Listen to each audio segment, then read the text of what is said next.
All right, I think we're good to go, guys. Welcome, everyone. This is the Bayshore Christian Alumni Podcast. We're in season 2. We're on episode 8. We're winding down all of these great shows, reliving the times at Bayshore Christian with all of our alumni. I'm your host, Steve Rodriguez, usually with Chris Pate. This year, Chris it's been tough for him to get on these shows with his businesses. He's got bread and breakfast. He's got restaurants. So I'm sort of here alone, but not alone with the two guests we have tonight. These are two legendary, iconic Bayshore graduates from the class of 1988. We're hoping to add one more. If he joins us, that'll be great. Tonight we have with us Brian Hood and Kevin Noriega.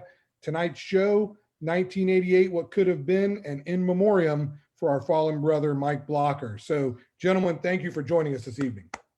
Thanks, Steve.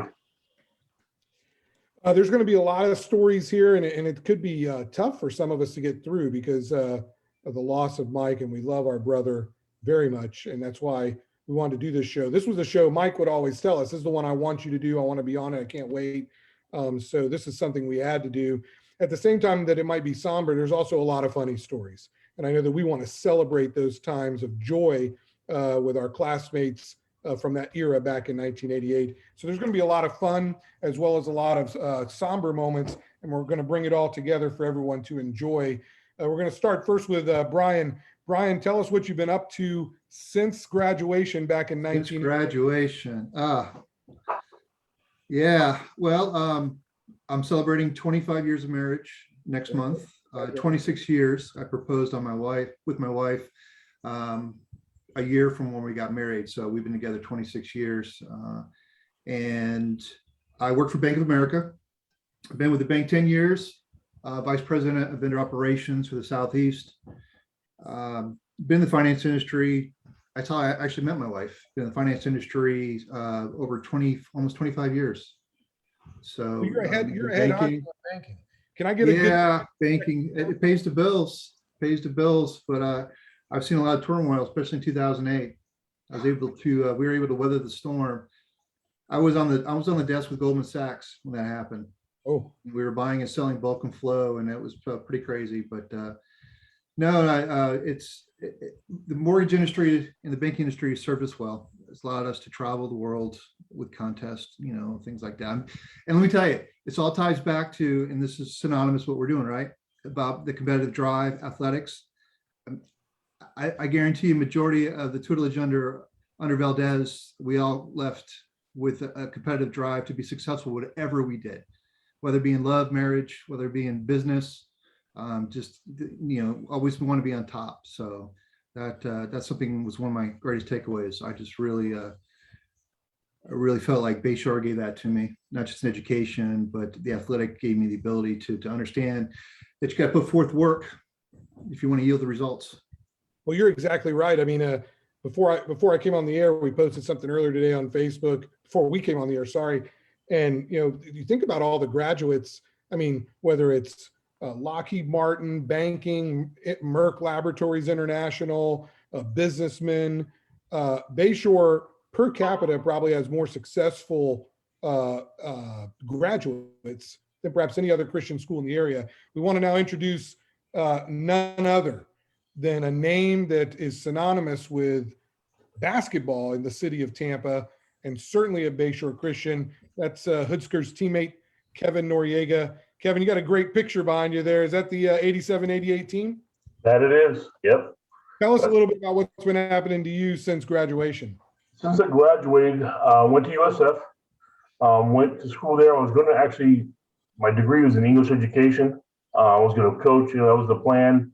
But during that time, to make a little extra money, I was working at Bennigan's, bartending, doing that. Next thing you know, I get swept into the whole restaurant phenom and worked for Bennigan's for 13 years. Okay. So, hold on. Bennigan's, 1980s, 1990s. If you're in Tampa, you're at Stadium Bennigan's. Did I ever accidentally walk out on a tip that I owed you? If you did, I took care of it. Don't worry about it. So. Very good. You took care of the brothers. That's right. Very good. Right. I'm sorry I interrupted. Good. Did that for about 13, 14 years. It was a great experience. Got to travel all over the world because part of the job I was a general manager usually at a store. And then what happened was when I got to the Peak store, which is the one in Miami and Chicago, but I lived in Dallas, Atlanta, Chicago, all over the place, and trained and started new franchises out in different parts of the country. I even went to Korea, Puerto Rico. It was great. A great, learning experience, and had a blast until I made my way finally to Miami. And then lived there for about 2 years and started working on running 3 or 4 restaurants at the same time. And then they promoted me into this training, thing, and actually started dating my wife, who had actually met at USF. She was a transplant from Miami, went to Tampa, went to USF, graduated there, came back to Miami, and we kind of reconnected. So at that time, and then from there, we got married. Been married 20 years now. Had 3 kids in between there, and then right about 2006, when we had all 3 kids at the same time, Bennigan started kind of, fading down. A lot of the guys left. My guys that had worked there for 20 years. So I decided to take another career. I was either going to go into the food industry, basically like Cisco's, or to the beer liquor side. And that's what I decided to do. I went to the beer side, worked for a wholesaler, then got moved into the brewery side where I worked for Anheuser-Busch. And now I work for a company called Feedco USA. And basically I'm the liaison from the brewery to multiple wholesalers inside the state of Florida. If I have to have a party, like if my kids want to have a party or something, you can hook me up, right? As long as they're over 21, I got to, for legal purposes. Yeah, exactly. Just so everybody that's watching knows, what we're going to do is, like we always do with these shows, we're going to ask our guests questions about the particular season. We'll start with that. What do you remember preseason, soccer before basketball season? What was the expectations, things of that nature? And then we'll circle back. The second round of questions will be about what are their best memories of Mike and Mike Blocher and their times together back then. So season and team, which will probably give us Blocher stories anyways. And then of course, wrap up with Blocher. And I want to start, since I'm with Kevin right now, I want to start with you. That season in 1987-88, you're looking at coming back from what is clearly the greatest team in the history of the school, and perhaps one of the top 5 teams in Hillsborough County history, Division I signee, college signees. But 4 guys graduate and leave. I mean, the starting lineup is gone. There's you, there's Blocher, there's Hood, there's Andre Stevenson. You guys will tell us about your teammates. That season included a victory over Bloomingdale, 72-71. Faedo was big in that one. So were you. You guys beat Robinson 60-56. That was a Mike Blocher specialty, 12 points, 10 assists. I think that was Valdez's 12th straight time beating Jan Bennett. Lots of great stories. Let's start, however, with what were your, and then we'll get to Bryan, expectations. Soccer season. What's happening on Friday nights? Is Herman getting in y'all's ear? What's going on leading up to this season? Well, I mean, like you said, that season beforehand was like a whirlwind, right? We went to states, finals, lost. And not only did we lose the 4 starters, but we lost a big senior bench. I mean, everybody on that team besides me, Mike, Andre, and I think Bryan came in too. I know you were there, but I remember like you came through JV. And I got moved up. I got moved up from JV. So basically, one guy had started. I had played, 6th man, 7th man in that season. So we came back thinking it's going to be a rough senior year, right? We really didn't know about Faedo, Armando, who transferred into. That's right. Right. And then you get JJ Burnett, who's a sophomore, I think at the time, comes in. Bryan Peterson as a freshman. So we have all these new components, and we really don't know where we stand. I remember during the summer, right before that, we were playing in a league, I think, and all these guys are coming in about this. It's like, hey, we have this guy, and we hadn't even started school yet. And there was a lot of,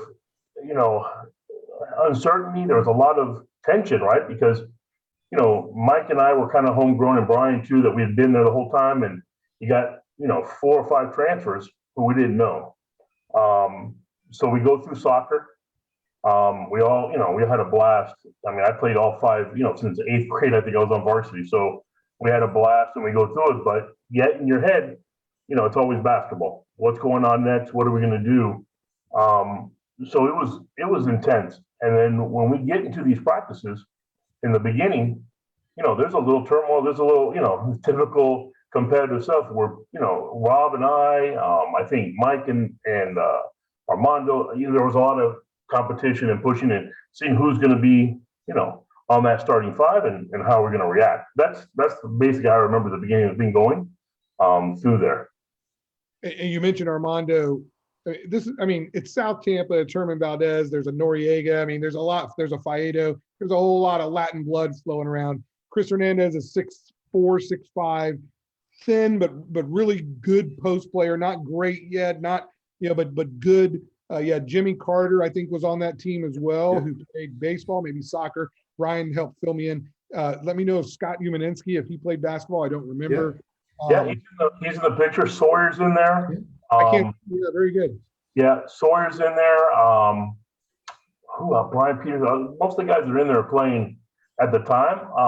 And it was funny because you had such a different group of people. Sawyer, who was a great baseball player. Scott and Brian, were basically known as like the soccer guys, right? Because they had come from playing soccer all their lives and were really, really good. Mike and I just played for fun for the all practical purposes. We just. I'll be honest. Tell him why you actually played soccer. Because Blocher, if he was here, he would say, "I didn't want to run Bayshore. I played soccer, but I didn't want to run Bayshore." Yep. The first little nugget of backroom information slips through. That is true. Of course, Blocher famously is the one that mooned the Academy cheerleaders when we were running Bayshore and got all of us in a lot of trouble. So maybe he can do that again. So Mike, we love you. We can't wait to be there with you playing basketball in heaven. But we're talking about that Academy Holy Names on Bayshore Boulevard. So a lot of great players. We're going to turn to Brian. Tell us about soccer. Obviously, the legendary Dibble himself is the coach of the soccer team. Tell us about preseason. Well, that's what brought me to Bayshore was soccer. Of course, I love basketball, and it was an opportunity to play basketball because I actually went to Bayshore camp this summer of my end of my freshman going into my sophomore year, and then I ended up transferring to Bayshore Christian. And so soccer is what brought me, but basketball was always my first love. And so, Kevin and Mike, obviously, by them playing soccer, allowed me to cultivate that relationship as we transitioned to basketball, where we really, became really close because we were all in it. It's like going to Nam, it's time to go to war. You got to prepare for battle. And we had some intense practices and all that, but soccer was fun. It made the time go by quickly because you couldn't pick up a basketball, and that's why you had to work out and run Bayshore and do the ropes. Nobody wanted to do the ropes, run Bayshore, go play soccer for Dib. Yeah, that was the thing. But I wanted to mention, Kevin, to validate this. Wasn't 88 our senior year, the first year of the three-pointer, Hillsborough County? Oh yeah. Yes. That was the other facet of transitioning off that phenomenal team. Now we got people that can shoot, but how do we utilize the three-pointer? So that was the other challenge that coach had, and that was always Kevin. That was an additional strength for Kevin because Kevin was shooting three-pointers his junior year. This wasn't getting 3 points on the scorebooks. So that was always huge. No, going back to soccer though, I'll just tell a story because we got to we'll circle back, but Dibble, please, tell the story. No. This is a good one. I don't know if Kevin remembers this one, but it was actually Scott Humaninski, myself, and Mike. And Mike lived over by Schimberg, right? Schimberg? Town and Country, yep. Field, which is Town and Country. So we always went to Mike's house. And Kevin joined us too, but it all depends. But I just remember, you might have been there, Kevin, I apologize. But we went to Mike's house and we got distracted. We were watching the premiere of Motley Crue's Girls video. And we should have already left the house 15 minutes prior to be at the field on time to warm up, set the nets up, and get ready to play. Well, we look at the clock and we're like, oh gosh, we got there right when the game started. So Dibble benched us. Yes, I remember. I was there with you guys, but yeah, I remember. So here's the funny part. So he benches us, right? And Mike and Scott, and we're all looking at each other like three of us, like, really? Is he really going to bench us? So 5 minutes go into the game, the other team scores a goal. 5 minutes. He looks at me, you guys ready to go in? And then Mike taps me right here. No, coach, I'm a little tight, coach. A little tight. I'm not ready to go in yet. So So, the devil gives it that cow. He's like, really? So he doesn't say anything. So another 5 minutes goes by. He goes, really, guys? Are you really going to do this to me? Are you ready to go in? Yeah, coach, we'll go in. Oh, Remember, don't bench us next time. who was that against again? Who was That was against? Mike that did that. Mike tapped me. We're on the bench. He goes, coach, I'm tight. I don't think we can go in right now. Who was that against? What game was that against? Oh, gosh, what was that? What game was that? It was a conference game. So Were all of our home games at Schimberg? Yeah. yeah, Schimberg was our home field, which Yeah. was again Town and Country, and Mike and Scott lived in Town and Country, so we usually went to Scott's house or Mike's house and hung out until game time. Yeah, because I lived far. I was in South Tampa, so I always hung out there. But that game I remember, I don't remember who we played. I think it might have been Lakeland Christian, but I can't remember. Yeah, that sounds about right. I know it was a conference game. Yeah. That's why it was so important. And for him to bench us, I was like, really, coach, you're gonna bench us? I was playing goalie at the time, so I really wasn't really happy because, Scott's Scott's the midfielder that really kind of puts everything together, and we were getting hammered. And I'm like, I must have taken 15 shots, and like Bryan said, they scored one. Well, I looked over at Dibble, I looked over at Mike, and Mike's laughing because he knows he's got the edge right now. And I was like, that's it, man. Mike was on defense, and Scott and I were left and right mid. I mean, everything went through Scott and I. You know, we pulled back on defense and we pushed the ball up for scoring. So it's like, and for him to bench us, it just, I don't know. It was just funny. It was funny because Mike, that was typical Mike right there. He's like, I got this, guys. No, coach, we're tight. We're not ready to go in yet. But Mike was the best, and if John is watching, his brother and of course his wife Francesca, the family, we can't tell you how much the three of us, miss him and love him and wish he was here with us. And we certainly love your family, and we're here for you. And that's just a classic Blocher story. I mean, we're only a few minutes in, and we've got Academy of Holy Names, and we got Blocher letting Dibble know, I don't know, coach, I don't know if I'm ready. I got to pull here. That's just great stuff. We're going to turn back to Noriega, and Noriega family name in terms of basketball is big time in the city of Tampa. Kevin is going to be modest, but John Harville wanted to make sure that I said these things.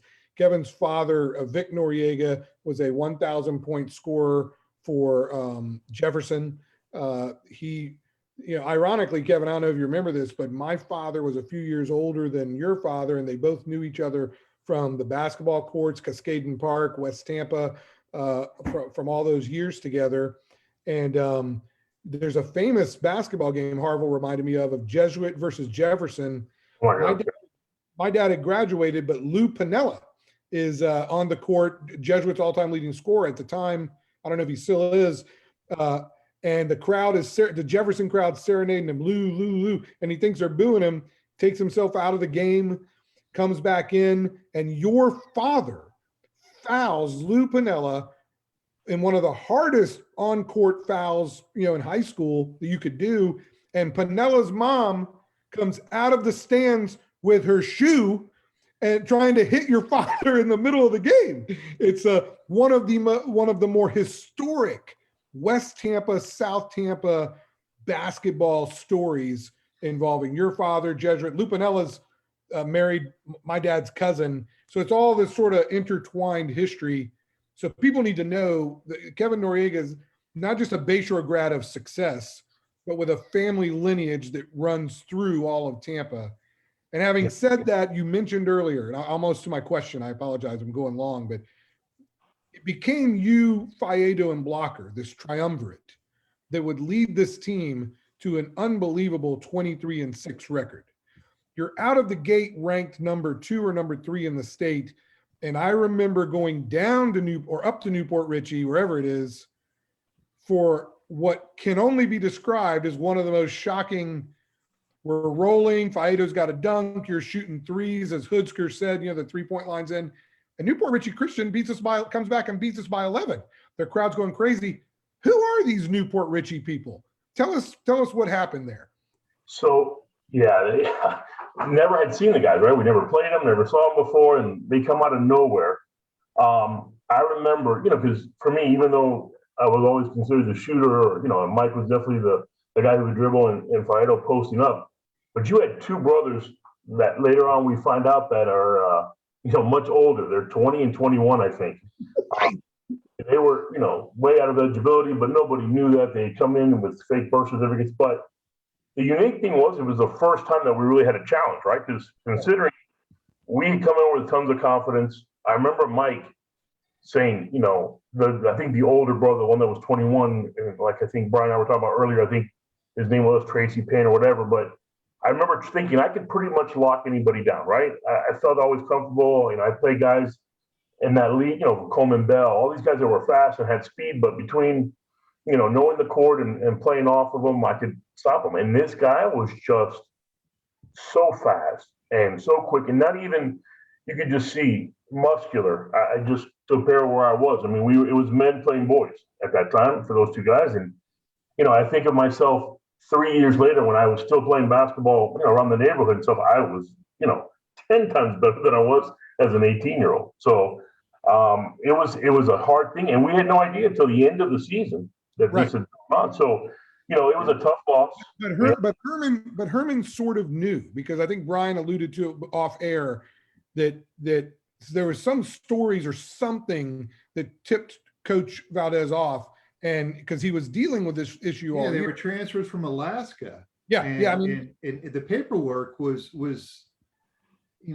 a sham. Right, it was a sham, and so you're 4-0. I go down with Patterson to watch this game. Our crowd is chanting all the way to state during the player introductions. It's a typical Bayshore crowd. Y'all are up 27-20. They go on a 20-4 run to take a 9-point lead at half. They end up winning by 11. And that's with you guys. And so it was shocking. And you're describing, these kids, that they were cheating, throughout the year to have this advantage. Going to turn to you, Brian. What were your memories of that start to the season? We heard from Noriega. He's big time. He's playing in Riverfront. He's playing all these leagues. He's sort of shocked by these kids. 4-1 start. You go 8-3 Christmas tournament. You beat Travis Shinshins and Bloomingdale. What are your thoughts about the start of the season? What are you seeing from your teammates? We still had an identity crisis. We were still trying to find ourselves, and then we had the injuries. That's coming. We had the injuries too, but coming off that state team, Herman clearly wanted to build a team around a center, and then have Mike as a catalyst, and then Kevin would be our swing man and score at will or dump it in. And it was a good formula for success. So by Faedo coming in, but then the chemistry factor, even though it worked the year before, there was some resentment. I mean, because I felt like Kevin and Mike were the incumbents, and everything should run through them. But Faedo paid his dues. He came in. He did what he had to do, and he was physical, and that's what we needed. The problem what we had is, and this is just my take, was that 2 position. I played the 2. I came in. I dropped down to 3 when Kevin needed a breather. I played everywhere. But that 2 position, not having Freddie, that Freddie, that ball handler, because Mike can't do it all. And then when Mike goes down, we didn't have the ball handling skills that we needed. So that was one of the other factors too. And that's why I made the comment about identity crisis. We didn't have the well-roundedness, but we did have talent. And the problem was we didn't stay healthy enough. And then when we did get our wins, got back on track, we ran out of gas in the districts. But it was pretty thing to watch Kevin. I used to love watching Kevin shoot from the corner. That was my favorite thing. I already knew, we ran 2 down and he would swing out. I didn't have to look. I just throw it to him. 3-pointer in the corner. I loved it. Yeah. Let me ask you a question separate from basketball. And if you got another Blocker story related to this question, that's fine. So I'll go to Brian and then I'll go to Kevin. So basketball, I mean, we 23-6. We're going to talk about why we did not advance out of district. A lot of it has to do with a major injury, as you alluded to, Brian. Tell us, what was Christmas like? Are you hanging out with the girlfriend? Are you hanging out with Umaninsky? It was practice. Yeah, Christmas tell us. break. Go to Bayshore. Mom's like, where are you going? I got to go to practice. It's Christmas break. Not for Herman. Not for Herman. No, that's what I loved about basketball season. Nobody wanted to be idle. Kevin will tell you, we didn't want Steve, we didn't want to be idle. Yeah, hang out with the girlfriend sounds great, but I'd rather be on the court. I loved it. I wanted to go shoot. I wanted to go shoot with the guys. So I love that time of year. And I love Christmas tournaments. I loved any tournaments. I just love playing schools that you normally wouldn't play during the course of the year. I love going up against, stronger opponents because they always underestimated us. I love the dynamics of that, the crowds. It was quite a ride. It really was. And you didn't get that at soccer. You didn't get that at baseball. Let's call it what it is. Basketball was Bayshore. Yeah. Bayshore was basketball. And yeah, we all played, multiple sports. We all had a good time, but you really put your shoes on, laced it up for basketball. And that was showtime. There was no room, standing room only, bleachers are filled, expectations were high. Yeah, that's so great. And you're exactly right. I mean, the time that before us, the original gangsters with John Harville, John Edwards, Santiago, those teams had some baseball guys. And then my senior year had a guy by the name of Dave Shaber, and every time he took the mound, we won. You know that, Brian and Kevin. So there was a modest little baseball run where we had some winning records and could beat good teams and play good. Soccer, it sounds like from y'all's era, and I don't know much about the 2000s, but from y'all's era, had some good teams with some good soccer players, but there's nothing remotely close to what Bayshore represents other than basketball. I mean, that, like you said, Brian, Bayshore is basketball. I'm going to turn now to Kevin and ask you if you've got a Blocher story around the holidays or a Blocher story around games. I specifically would like to hear any thoughts about the Robinson game. So I said at the beginning of the show, y'all beat Bloomingdale. You lost to Jefferson. You scored like 30 in the Jefferson game, but we lost like 83-72. We beat Robinson and Jan Bennett with the crowd yelling, Bennett, Bennett, all game. Blocher had a tremendous double-double. Faedo double-double. I think you scored 16-20. Do you have a memory of that game? And if not, of course, tell us a little bit about a Blocher story during the holidays as we head towards the end of the season. Well, coming in, Christmas time was always a big Blocher holiday. I would make sure in Christmas Day we would go over there, and they were the family itself loved it. I mean, Mike, the energy, the welcomeness, because my house, we had our family, we do Noche Buena the night before because it's the Latin thing to do, right? And then the morning, it's whatever. You party the night before, but Mike always welcomed me into his house. His brothers and sisters and parents were awesome.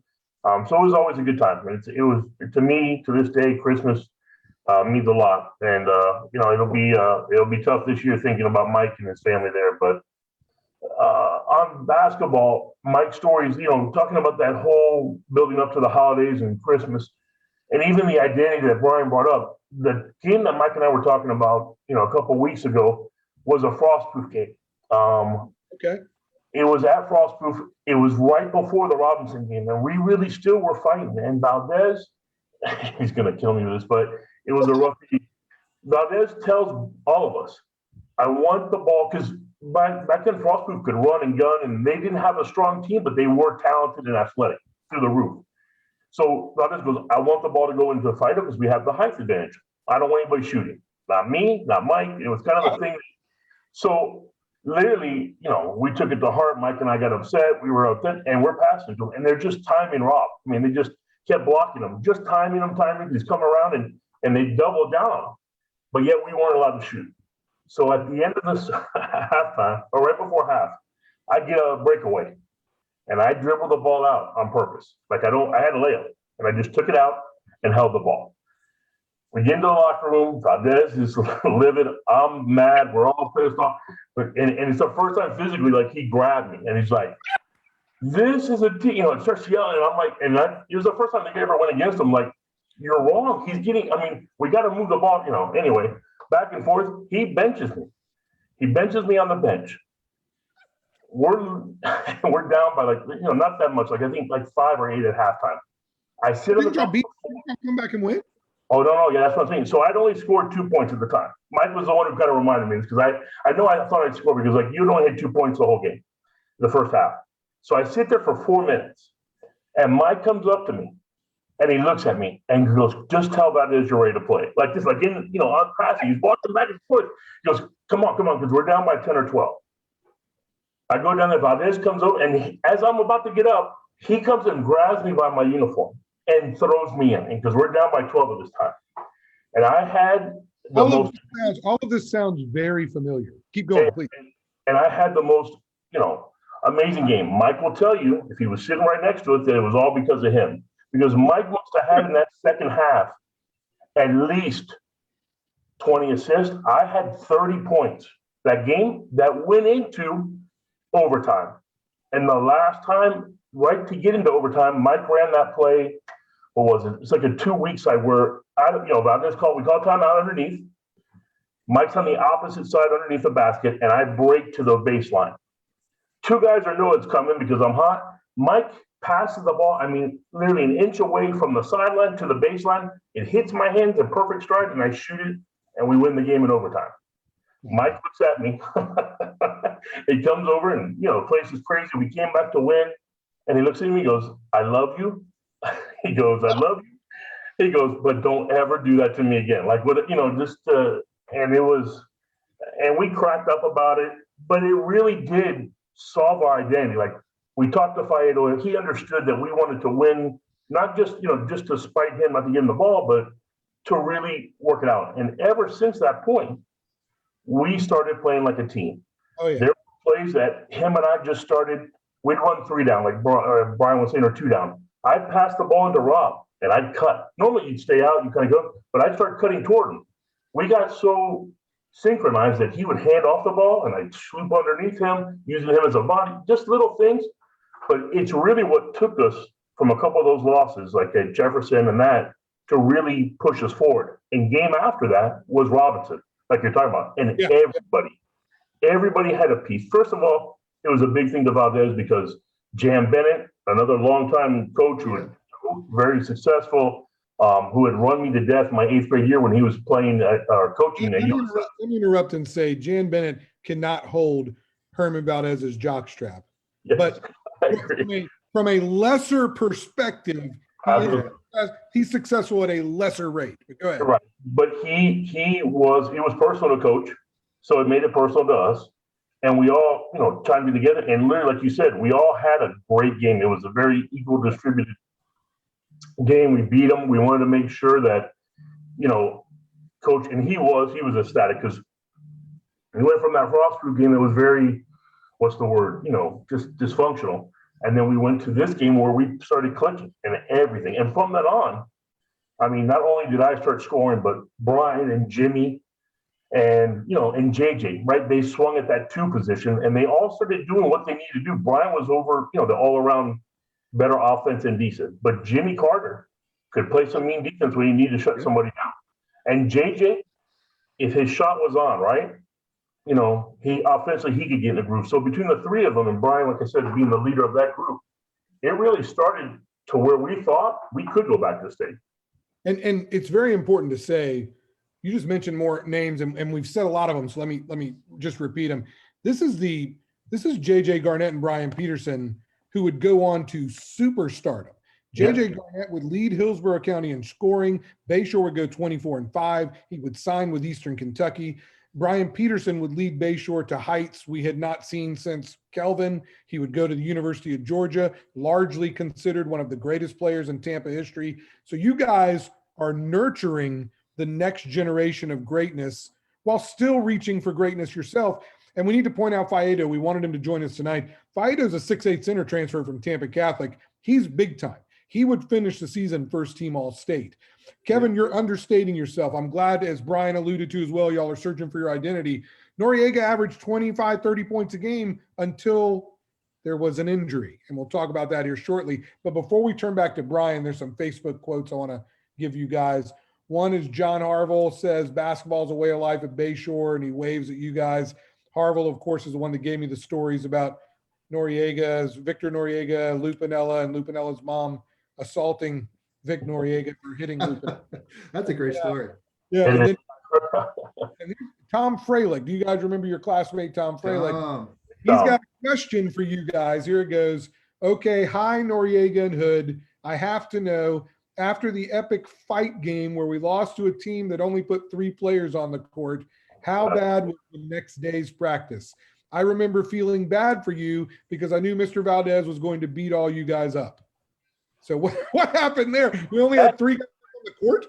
Well, that game, I don't know if Tom remembers or not. We had the flu. At least I know Mike and I had the flu, and somebody else was really sick. Like I'm talking, not to be gross, but vomiting outside the locker room and during the game. That we come out and it was bad, and it was a fight. People got thrown out. I don't remember all the details. I know Mike had talked about that game. Mike is so much better at this than me with Yeah. But I was one of the 3. You were one of the 3 still on the court. Yeah, we had some foul outs too. It was crazy. I think I fouled out. I remember me being sick, and I thought I just was so physically exhausted. I can't remember. I think Mike either got hurt or he fouled out because he was sitting next to me. No, I think Mike got hurt. Brian, who was left on the court with you? I want to say it was myself. I think Faedo was still in it, and maybe Jimmy, or it could have been Bryan Peterson. It could have been. We could have gone deep on the bench. Could have been Peterson or JJ. I mean, it was crazy. It was crazy. And then I couldn't even tell you. Wait. I got to interrupt you because we've got an outstanding addition to the Facebook comments coming from another legendary figure who I've not heard from in over 20 years. Scott Crone is commenting for the first time I've heard from Scott Crone, and he says, Kevin Noriega was an overrated pretty boy that couldn't go left. Could go left. Hey, I'll be the first one to tell you, I could not dribble to save my life. I look at my son now who plays and can dribble and pass like Mike and shoot like me. But yeah, but remember tell Chrome that he couldn't score on me either because defensively, pretty much shut him down. Well, he said he said he was just kidding, Coach Noriega. So yeah, very nice there. Well, that's why I made the comment. I mean, we were all athletic. We played good defense. We could all shoot. We could all score. But the dribbling, we didn't have, other than Mike, there wasn't a true ball handler. We were very one-sided. And the team was successful the year prior because of Freddie. You had Freddie and Mike. Yeah. And then when you were senior, you had Freddie, and Mike. I mean, it got diluted as we went deeper. But we had big guys. We had shooters. We had scorers. We didn't have ball handlers. And we forget to mention a lot. I wish we could reconnect with him because he was the best man at my wedding. I hadn't heard from him in years. Chris Patterson. Patterson is a spot up number. So he may have played underneath on occasion just because we didn't have bigs other than Kelvin, Faedo. But Patterson was a spot up shooter that could have played the 2 or 3. As you said, Hood, all the other names. It sounds like that was a position that y'all needed was the 2. Noriega, you're probably a 3 on that team, I guess is what happened. But it still doesn't take away from the dominance you had at point guard with Mike, the dominance you had with an all-state center, and the season you had. And so I'm going to turn to Bryan now and ask a couple of questions. Bryan, we've gone through soccer. We've heard some great Mike Blocher stories. Love to hear any more you got. We're now through Christmas. The team finishes 23-6. We lose in the district semifinal. Yeah. But before that, there is a rematch with Newport Richie Christian with the 21-year-olds at Bayshore. What I'd like to hear from you is any thoughts about that game and any thoughts about January and February at school. What was the day like? Well, Newport, that's the game when he scored 100 points, right? I think he got his 100. Yes, that's correct. Okay. Well, it was crazy about that game because like I told you, I mean, Valdez literally, we were all taking our shot to see who could shut him down. It was like, okay, Hood, you're up. I couldn't do it. He shot 2 3-pointers in my face. All right, Jimmy, you're up. I mean, literally, it was like we all took our shots at the kid. If he didn't foul him, he hit the shot, and then he hit his free throws. I mean, I'd love to see the box score. I wish I had that article. I think he must have shot 30 free throws. But it was crazy. It was crazy. I might have that box score, but keep going. Yeah. Yeah, that was not a good game. That was not a good game because Herman was on a good place. You could tell that he was beyond, I don't know. I can't speak for him, but I mean, halftime didn't feel right. I Right. mean, we make normal adjustments. We'd have normal conversations. Either throw an eraser or chalk at me every now and then. That's why I love Kevin in the last week game. It was the first game at halftime. I didn't get yelled at. You got yelled at. I was quiet. I was good. I was a good boy. I used to get under Herman's skin. I was the guy in the huddle that would speak up, say, we should run 2 down, coach. We run this. He'd be like, good, shut up. And he'd be like, okay, let's run 2 down. Let's run 2 down. He'd call the same play. I guess I was that guy that just couldn't keep his mouth closed. So Herman and I always butted heads. But I was a coach too, as far as intellectually, I didn't have all that athletic ability, but I knew what I wanted to do. And I love the game. But going back to Newport Richie, it was weird. It just didn't feel right. I think for the first time, coach was just beside himself. We didn't feel good going back out. We couldn't figure out how, because we always had a game plan. When we were down, we would go in, we'd reset, come out, get it done. But it was a weird game. And I'm glad it all shook out. We found out that these kids were not of eligible age, because they were, to Kevin's point, they were far superior in their skill sets. They should have been playing for a junior college or college, not playing at the high school level. Yeah, and their physical maturity as well, as you guys have said. Yeah, and it wasn't good for the fans. It wasn't good for us. It just wasn't good for anybody. It really wasn't. I love to take those 2 games off the board, and never played them. But it would have been a better story if we had won. Yeah, overcame that. That would have been a great story. But unfortunately, and you were in both games. I mean, you guys played really hard, and those were both. Let me tell you about Herman. Herman was about physical wellness. You got to be able to outrun the other opponent in the fourth quarter. So we played a lot of full court. We did the diamond press. We did a lot of 1-3-1, a lot of full court press. We did a lot of man, and it served us well. I mean, one thing about our team is whatever we lacked, we made it up in defense, but we just couldn't figure this kid out. I mean, this kid was El Fuego. Yeah. I mean, he was lights out. Now, that game, he was on fire. He was shooting back 3-pointers past the NBA. Well, today, he was coming across half court and just fire. He wouldn't even give you an opportunity to put a hand in his face. He would just pull up and shoot it. Yeah, it was crazy. Yeah, it's very interesting, and I got a question about that. I'm going to circle to Kevin. We're leading towards the end of the season, guys, so we're getting closer to that discussion. Well, before I get to my question, Tom Freilich says to ask you guys about poise in class. He is still using it today. I mean, Tom's just a classmate, fellow graduate, fellow alumni, but didn't play on the basketball team. And even Tom uses that term, poise in class. That was a Herman classic.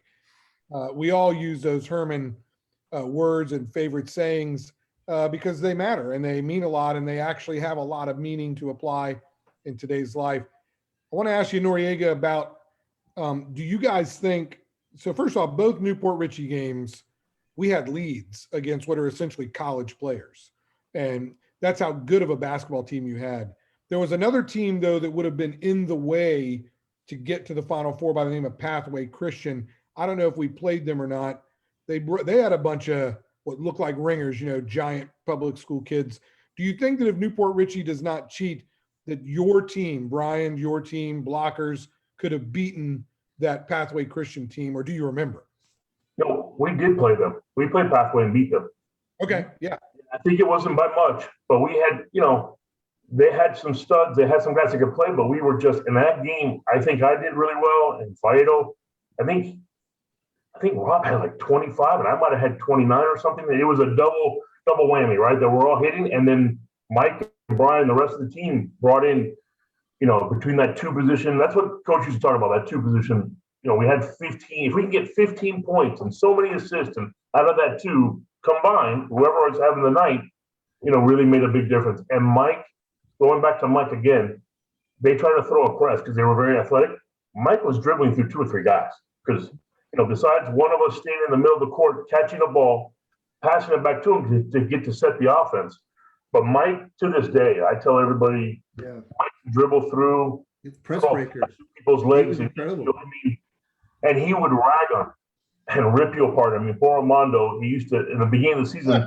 Tell us. That's what I was saying. The beginning of the season, Armando couldn't catch the ball, not on the run. he'd catch it posting, right? Or when he is, but running that fast break, which was Valdez's, and I can still hear it in my head, 1 to 2 to 3, 1 to 2 to 4, 1 to 2. You heard it 100 times. You would remember every time Mike would throw that 1 to 4 pass, and I mean, Mike had a gun for an arm, right? He could play baseball, he could play quarterback. He would wing it, and that ball hit Armando 100 times in the face from. What would Blocher say? What would Blocher say? When you do this, he was like, he looked, come on, man, come on. He started doing the claw, like your hands, but he would just continuously. But Armando got better and better and better and better to where you had no choice with Mike. If you weren't watching Mike when he had the ball, 9 out of 10 times Mike Davis experienced it. You get hit in the back of the head. Yeah, right. He'd find, and Mike, and he tells my wife this. He's told my kids this growing up, but he told them, he goes, if it wasn't for me in Kevin's life, he wouldn't have been he wouldn't have scored 30 points a game. He wouldn't have been homecoming king. He wouldn't be outgoing. He describes me as a little introverted 9th grader, right? That was Wait. You won homecoming king over Hood, Blocher, and all these, good-looking guys in your '88 class. I voted for him. I didn't vote for myself. I voted for Kevin. We all voted for Kevin. And if you look at this guy behind me right here, that guy is not a homecoming king candidate. I don't know. Takes credit for everything. Homecoming was about just popularity, well-rounded, well-liked. Kevin, even the teachers loved Kevin. Everybody loved Kevin. When we close out, we're gonna ask y'all's final shout outs to teachers and fondest memories of the school beyond basketball. We now are leading into for those just clicking on this part of the show, we're here with Brian Hood and Kevin Noriega discussing the 1988 season, what could have been, and it's in memoriam to our brother Mike Blocher, who we lost this year to COVID, one of the greatest point guards in school history, and a beloved member of the Bayshore alumni class and the Empire, Coach Valdez's Empire. So we're now leading into the end of the year. There is no doubt, absent Newport Richie's what would be discovered and reported in the news media cheating with 20 and 21-year-old men playing on the team, there's no doubt that we should be heading back to yet another Final Four because they would be in the way. To do that, we got to win districts, and we open up with an easy blowout massacre of somebody in districts. I don't remember who it was.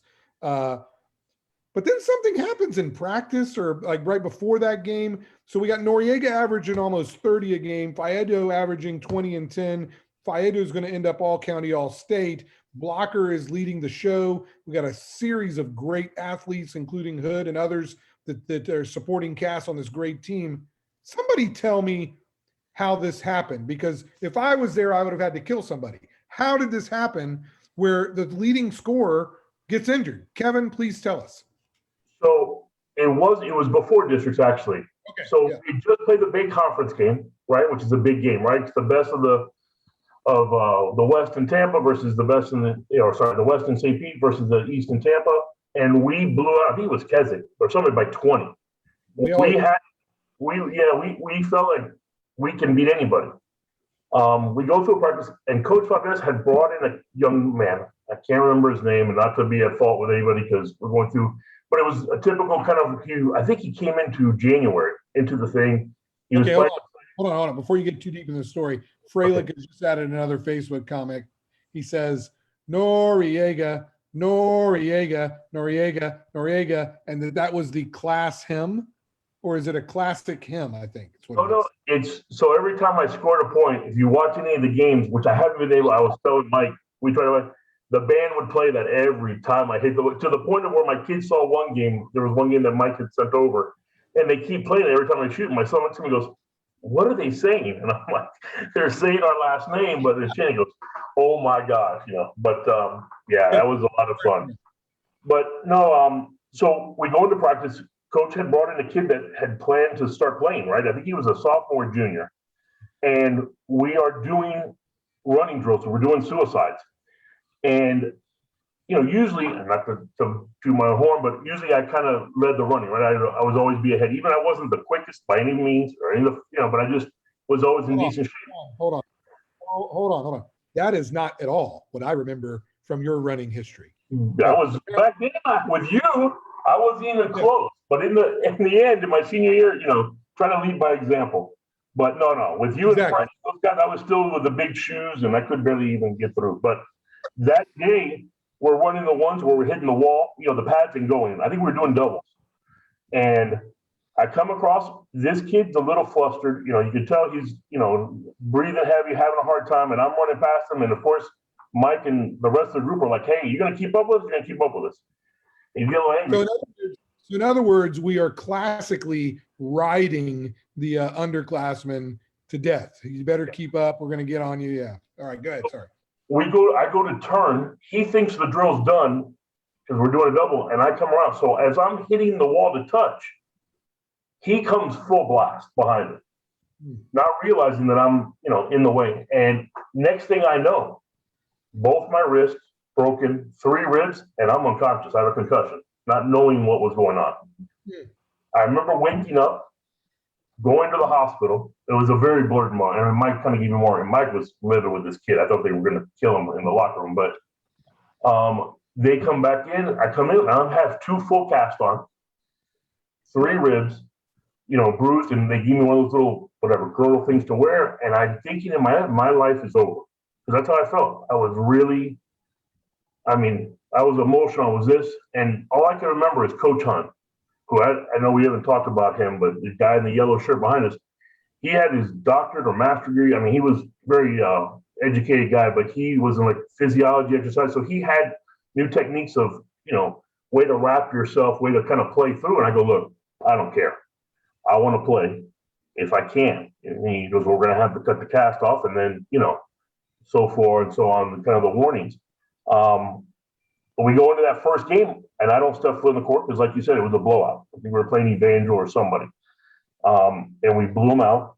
No problem. I didn't have to step foot on the court. And that was the idea, right? But I was wrapped and ready to go with these he had these sponges and stuff to keep me safe.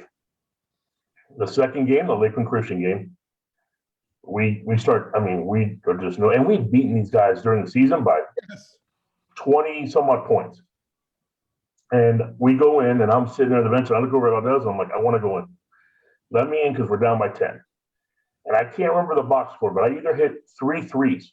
Literally, I don't know if we're right after the other. And we start moving back, and a guy hits my arm. Just whether it was on purpose or whatever, but so bad that I felt something. It was much worse than what it was, and I couldn't move my arm. I go back out of the game, and unfortunately, just the frustration of the team themselves, it killed me. It was the worst probably moment to this day that I remember walking to the end of the bench. I didn't want to put my head down, right, because I had hope in the guys and the team. A lot of them, like you said, Peterson, JJ, all these guys, Brian and Mike and Rob were all strong guys that could actually play really, really well, but it wasn't our night. And it killed. The offense ran through Kevin. Kevin was always the first option. Then it was Rob. Even though Valdez had a couple games where his focus was to put the ball inside, that's probably why Kevin mentions the Frostproof game. It just wasn't how we were made up. Ball went through Kevin. Kevin either dumped it inside or pushed it back out. We reset at the top of the key and we ran it again. And that's how we did it. When he was absent, it was more of a scrimmage. It went from being a controlled game to a scrimmage, and it just wasn't good. Wasn't good. We had people shooting threes that don't normally shoot threes. We were just trying to get back in the game. There was no evident flow. It was bad. That's sort of a synopsis of how that season ended. That was one of the great Bayshore teams. What could have been is the name of this podcast. That really is true. You had Mike Blocher, this legendary figure in Bayshore history, Sacred Heart, Catholic Youth League, just a major Tampa basketball name. You've got Noriega basketball family, Jefferson, like Brian, you described it. It switched, and Brian and Kevin, you both described it, switched at the Frostproof game. Faedo is the natural Coach Valdez central figure. The offense runs around the dominant, powerful 6'8" center. But once this 3-point line comes in, and once Noriega starts bombing away, it became a very fluid machine with all the working parts being able to produce this great season. And there it is sitting for you. Another district title would have been our third or fourth one in 5 years. And the injury prevents the team from rallying and pulling that out. And it's such an interesting story looking back, obviously very sad for all of you seniors because that was a pivotal moment. I want to start with Bryan and then we'll go to Kevin because we're wanting to talk now about graduation, Mike Blocher stories. Basketball season's over, 23-6, great representation of Bayshore history. Now your senior year is wrapping up. You're in the spring. And give some shout outs. I know a lot of people are watching. I think Kim Blackson's watching tonight, or she will be watching. Bunch of y'all's friends are watching. You got former player Scott Crone. I mean, that's a legendary name. So Bryan, thoughts on the end of the year? Basketball is now over, one of the great Bayshore teams. Tell us about the end. Yeah, well, I just have to say, and hopefully Kevin feels the same way. I never felt so empty after that district loss because I was a senior. It was done. I'm not a potential collegiate player. That was my hoorah, and to not end on a high note really was hard. It was rough after that. And we had baseball to look forward to. We had our graduation to look forward to. Don't get me wrong, but that left a hole in my heart, man. I just we all had high hopes for each other, and it just yeah. But yeah, so I got to tell a story about Mike, and probably nobody knows this. I played multiple sports. A lot of my athletic ability came from Sandlot. Just growing up in neighborhoods where you just played, nothing organized. And I played organized soccer, played organized basketball, but I never played organized baseball. And I could catch, I could throw, I could do it. But I wanted to try out for the team my sophomore year, and so Blocher says, "You're gonna try out." So I don't know, man. I can't. I never hit a baseball, and never played little league. Blocher took me under his wing, taught me how to hit. I mean, literally, it just the basic fundamentals. He knew I could do everything else, and I hit with a wooden bat. I didn't use the aluminum bat in high school. He told me if that's the bat you feel comfortable, you hit it. And my first hit was my first game against Jesuit. And this is your sophomore year is 86. That's my senior year. So you played with us with that Dave Shaber team, right? Yeah. Dave was a hell of a pitcher. Yeah. Yeah. Tell us more. I'm interrupting. It's Mike's story. No. I wanted to say, so I go up to bat, and Blocher's like, he goes, "You should bunt." And I said, "What do you mean?" He goes, "Just pitcher, man. Just trust me. You should bunt. You'll get a base hit." It's my first at bat ever. He wants me to bunt. He goes, put the bat on your shoulder, go up there, and then pull it down right when he throws that sinker. You get a hit. Sure enough, I got a bunt.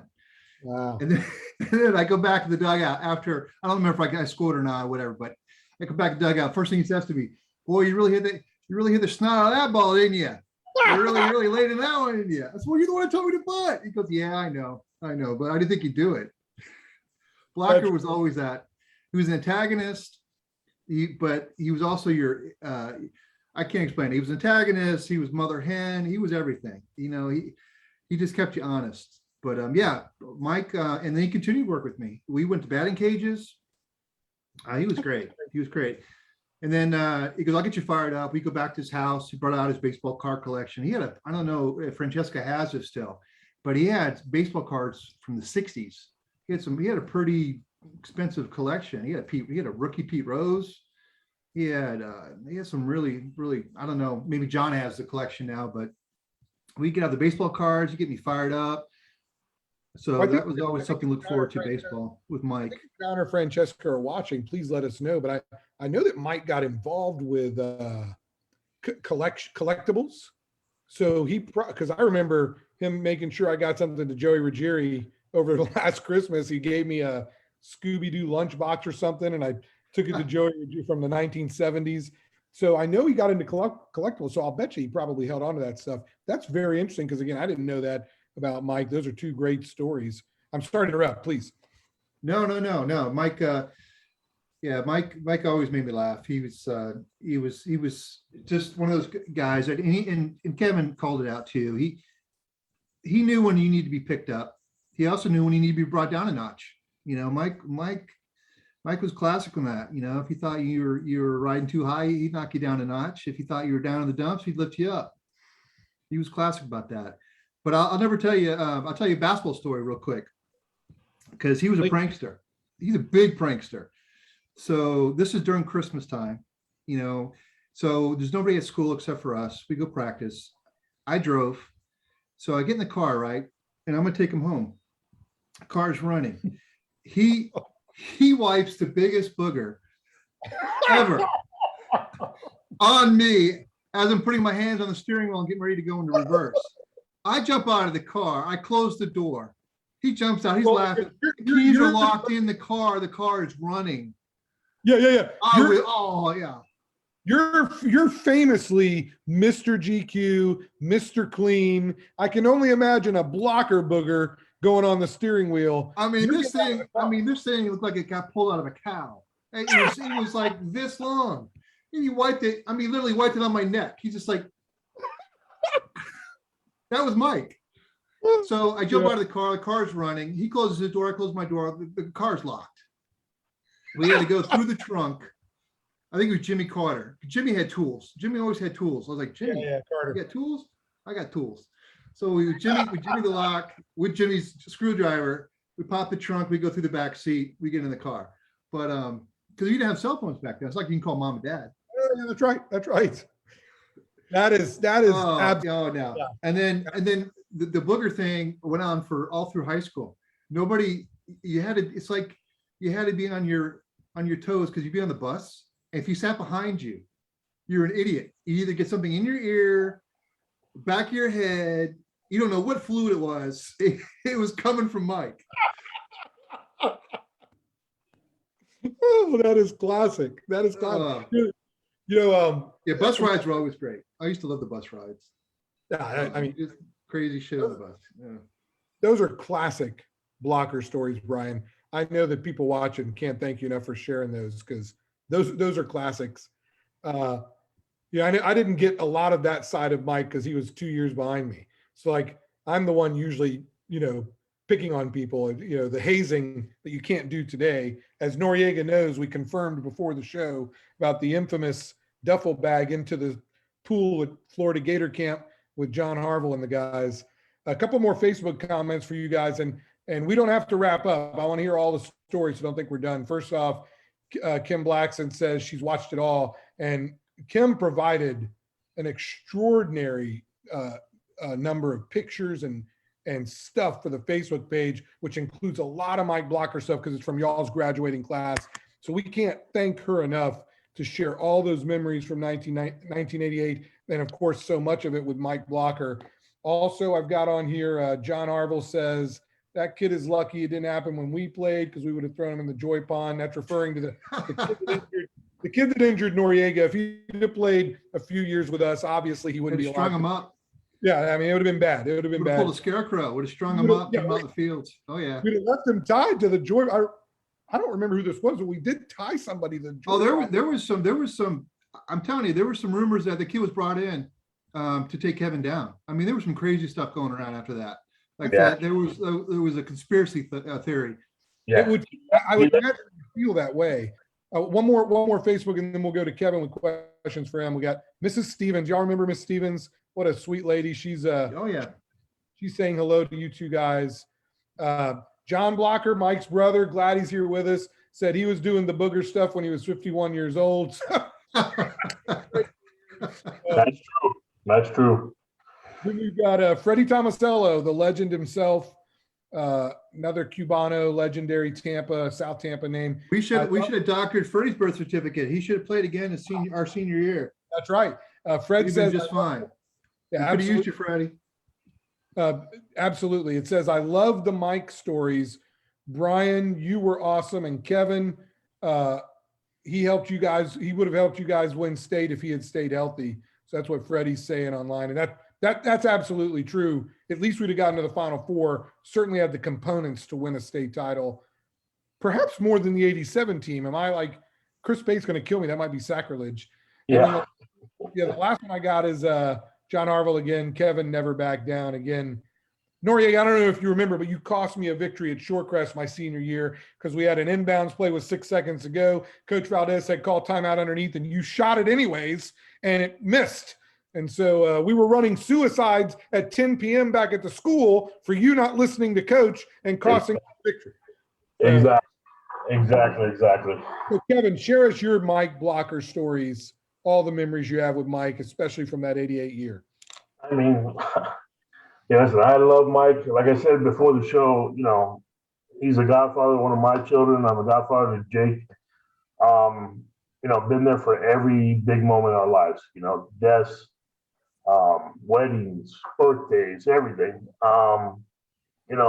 Love him. He was my brother. I mean, for all practical purposes, he was. Mike's stories in senior year, he really knew how to, like Bryan was saying, the antagonist part, but there's a lot of things that he brought to heart, right? He loved the teachers and the people he loved. He loved Mrs. Wynant. I know, he always talked about her. For me, after that loss and after we go down, I really, I kind of fell down a rabbit hole where I wasn't sure what was next, right? I knew I was going to go to college. I'm walking around my last quarter of school with 2 casts on my hand, barely be able to write. So it was a lot. But Mike, was that guy that, like Bryan said, he'd tag guys, he'd piss you off, he'd tick you off, but he'd make you laugh. He'd always know how to wrap it up nice and make you feel better. And if you were sad, he's going to make you happy. If you need something, he'd take the shirt off his back and give it to you. He was the king of second chances. I can't tell you, in the last 20 years, a lot of our fellow classmates, somebody needs a job. So when you tell them, and I'd be the first one going, Mike, really? And he's like, nope, I'm going to help that guy out. I'm going to get him a job. I'm going to do stuff. So Mike was always that guy that really believed in people more than, they believed in themselves. So for that, I have to thank him. I love him. But it was, it was been a great part of my life. And with Mike alone, that senior year, like I said, he could have gotten us all the way there. And, and I'm sure he did. He was probably one of the reasons that poor kid left school after that, because he stayed around for another quarter. But he was, he's the best. He really was. Yeah, I mean, just hearing those stories from you guys, it starts off sort of happy and fun to hear them. And now I get sad that he's not around, and we're going to miss him greatly because he was a great man. I had time with him after graduation as well in the 90s, hanging out at Blueberry Hill and Harbor Island. Hoodsker, you remember that? I remember. I wasn't sure. So how much have you disclosed on the podcast about what we did after graduation? Have you not much, but I'm glad to hear your story. Have you incriminated yourself? No, but no. Go ahead. Please go ahead. You haven't told the Bayshore Nation about all the crazy pickup games that we did at 2 o'clock in the morning? Absolutely. So after doing everything wrong that we would not recommend as Christians to other people throughout the evening on Friday night, we would then proceed to Bayshore. Yeah, this story's been told on several podcasts. Okay. I wasn't sure. I apologize. I just wasn't sure. Blocher, Hoodsker, Patterson, we would go to Bayshore. Didn't have no key, but back then that door with that button, if you pull on it and then bang on that button, it pops open, and we would play, basketball 2-on-2, 3-on-3 well into the morning. So yeah, we've shared those. Then they fixed that. You couldn't do that anymore. So we stole Dibble's keys and made a copy. So Patterson had a copy. Don't tell Dibble that. Yeah, we were playing poker at his house one night. He's like, swipe Dibble's keys. We're making a copy. We're not getting locked out of the gym. We want to play basketball. We're playing basketball. I remember him having a key, but I didn't remember. I thought he might have. No. We to your point, the door could be jimmied if he did it right, but then they fixed it. Yeah. We went to go play. We couldn't get in, and like Patterson's like, never again. We're getting a key. We're gonna come whenever we want. Ramey Arena is hallowed ground. And yes, it is. And we enjoyed we had some battles. It wasn't just let's play some basketball. We beat the hell out of each other. That's right. It was, we would, and we would play like best out of 7, and it was tooth or nail, and you know, And then everybody would be mad. Everybody shake it off, rub some dirt on it, let's go. You know, you're gonna call that foul? Are you crazy? I mean, the bickering, it was great. I loved it. whoever lost got mad. But then we'd go to Village Inn on Dale Mabry at 4 a.m. and that would be that. John Blocker's got another Facebook comment for you guys. He said he would love to be on this show with you guys, and boy, we wish he was here. Such great stories. I don't want to stop you from sharing any more. Oh, Tom Fralick's got another one. This one's for Brian Hood. It says, there was a time Brian tried to give me a purple burble in the hallway, and I grabbed him swinging left and right. What is it? What is a purple burble? I don't think, Tom, are you sure that was me? He says I it's look like a guy that gives people purple nurple. You sure that wasn't Blocker? Yeah, I it's look got, like I give somebody a purple nurple. that sounds like Blocker. Yeah. Let me say, I never picked on anybody. I was not a bully. I you- wasn't. It just wasn't my demeanor. No, I was so into, yeah, I was chasing the seniors, and then I ended up being a freshman. That's exactly right. Listen, for those watching, Brian Hood, Kevin Noriega, these were very nice people. Rob Faedo was hardcore like me and Harville and the original Gangsters. We were mean to people. Brian Hood was nice. Kevin was very nice. I mean, the girls loved Kevin. Blocker was a prankster. He was the best. And so I don't want to, we got some more stuff here. No, but tell Tom, if I really did that, I apologize, Tom. But yeah, I'm sure I got my comeuppance if I really did that. Okay, so Tom is now referring to the human anatomy. I really don't want to say it, but you gave some type of twister to him. I guess that was Blocker as well. I'm telling you, I might have been in the vicinity, but I don't think I was the bearer. But if you say so, say so. Last call, guys. We've had you now for over an hour, and we can't thank you enough for sharing this time. This was going to be the weekend which we had Mike Blocker's celebration of life, and it's been postponed, possibly rescheduled. Listen, it's very hard. I don't know how any of us were going to do it, much less the family. So we certainly are understanding and have everybody, we're praying for their comfort. Last call going around between the two of you. Shout outs to any teachers, fellow classmates, anything you'd like to say in closing. We can't thank you enough again for being here tonight. We'll go with Brian and then close out with Kevin. Well, I mean, I love Dibble. I mean, Dibble, I mean, seriously, if you had a bad day, and if Herman's watching this, I apologize, Coach, but if you had a bad day, you could go sneak away and hide out in Dibble's office. He wouldn't care. Yeah. I mean, Dibble was great. Dibble was embodied everything you wanted a person to be. So I love Coach. I love Coach, and I had even a better relationship with him after I graduated. I was able to do social things with him, from playing cards to going out, just having a good time.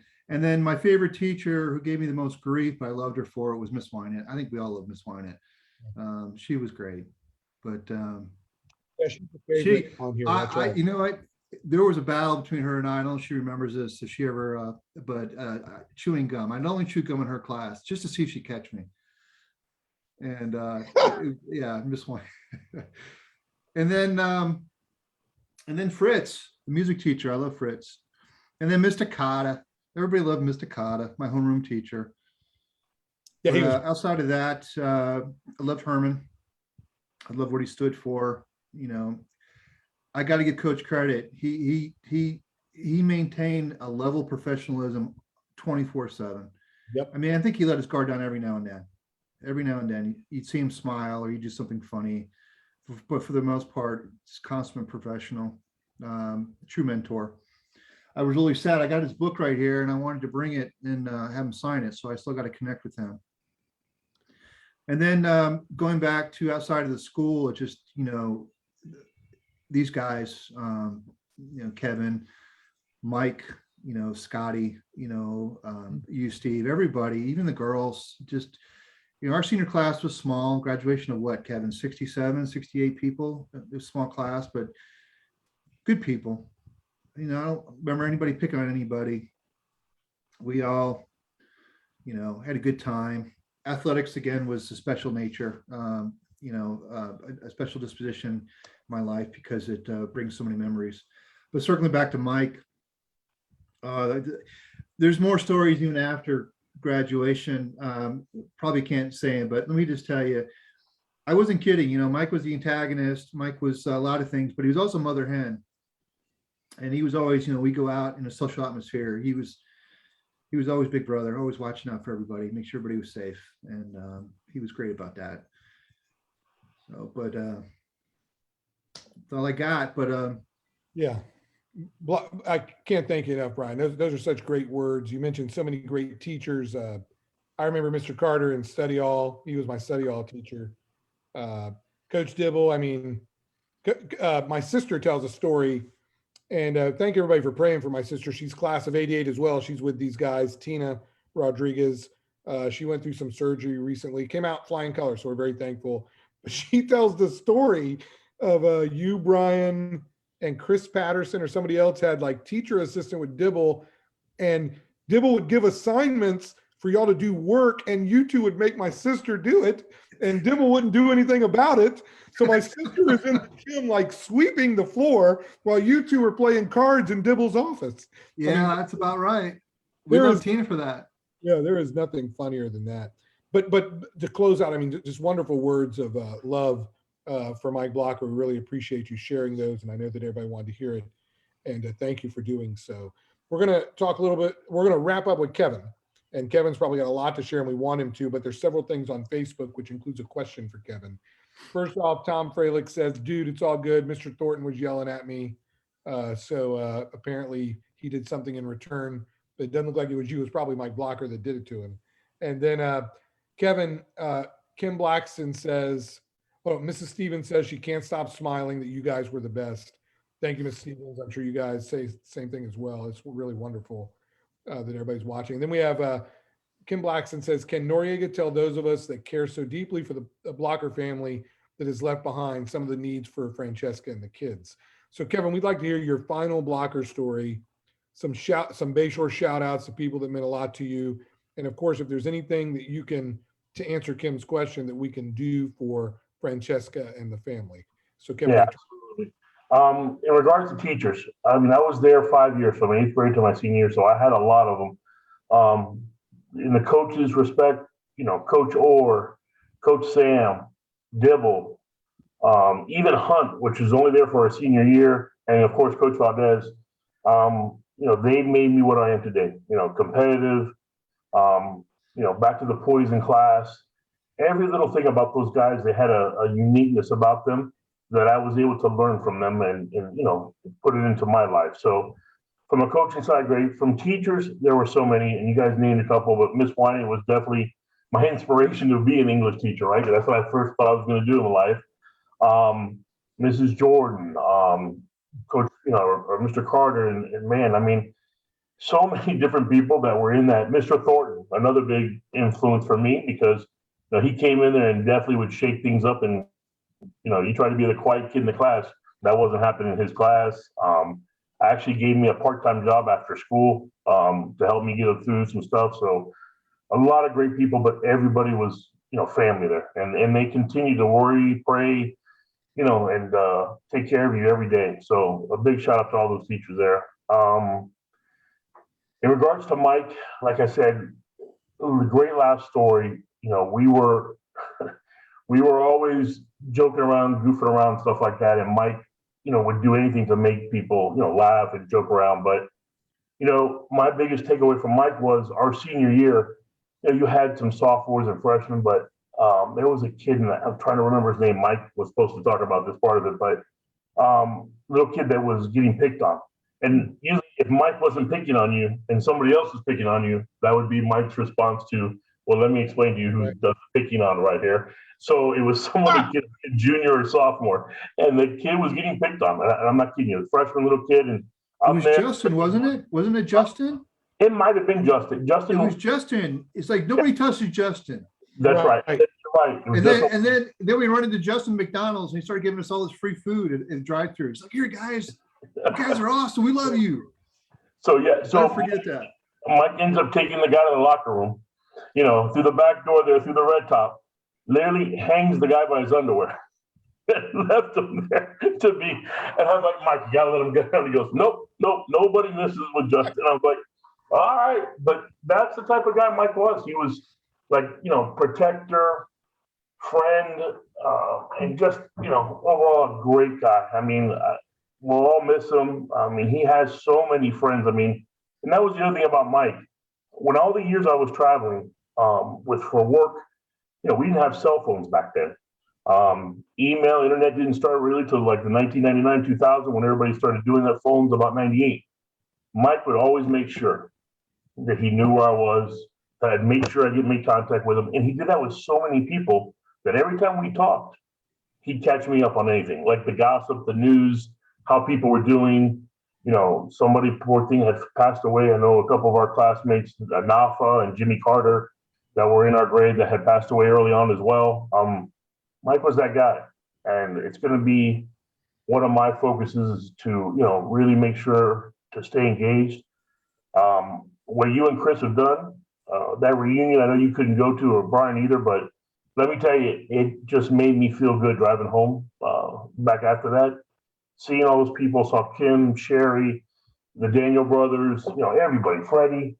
It was great, and we probably would have stayed there till 6 a.m. if we didn't, have to go home and talk, because the stories just came out over and over. But watching Mike's face and being so excited the next day that they met over at Carmine's. Yeah. He really, I'm telling you, Steve and Chris, I can't tell you this enough, but you really made him, really happy, like I've never seen him, and really kind of brought that spark back to him. After you get old, like you said, we have families, we have jobs, we have things going on every day. But this broadcast and this thing has really brought a lot of people, a lot of happiness. So I appreciate that. That's quite the undertaking, Steve. Kudos, brother. Kudos. And then last, there's a couple things on Facebook. I know, Steve, you've posted up. There's a meal plan train kind of thing going on for Francesca and the family. And I'm going to do a little bit better. And I know John has got a couple post things too. Anything that you guys can do from the food side, sending out their prayers and love to them. That's really what they need the most right now. Yeah, that's really great to hear you say, and just to repeat, in the timeline on the Facebook page, there's a GoFundMe, there's a DoorDash or food train chain, whatever. So please take a look at the timeline and you can see it there. We'll certainly repost it. But yeah, Mike Blocher is one of the greatest guys anybody could ever know. And just hearing you guys talk about him and the memories you have, it brings back a lot. It brings back joy. Thinking of our time with him. And man, it's a tough one. It's a tough one, and we miss him a lot. So certainly, keep the prayers up for the family, for their comfort, and any support that you can give through those GoFundMe's or the food train. Please do so. Guys, we can't thank you enough. I mean, we've covered so much, and there's still so much more. I mean, I wish Mike was here because we could talk about the eligibilities and getting whacked again. We certainly encourage everyone to look at the Blocher versus Blocher podcast with Mike and John together, talking about their love for one another and their fighting back and forth. It's really funny, and their Bayshore history together. Mike Blocher loved Bayshore Christian basketball. He loved all his classmates. He loved you as your friends, and he really loved Bayshore Christian. And we're going to miss him. I want to keep praying for him.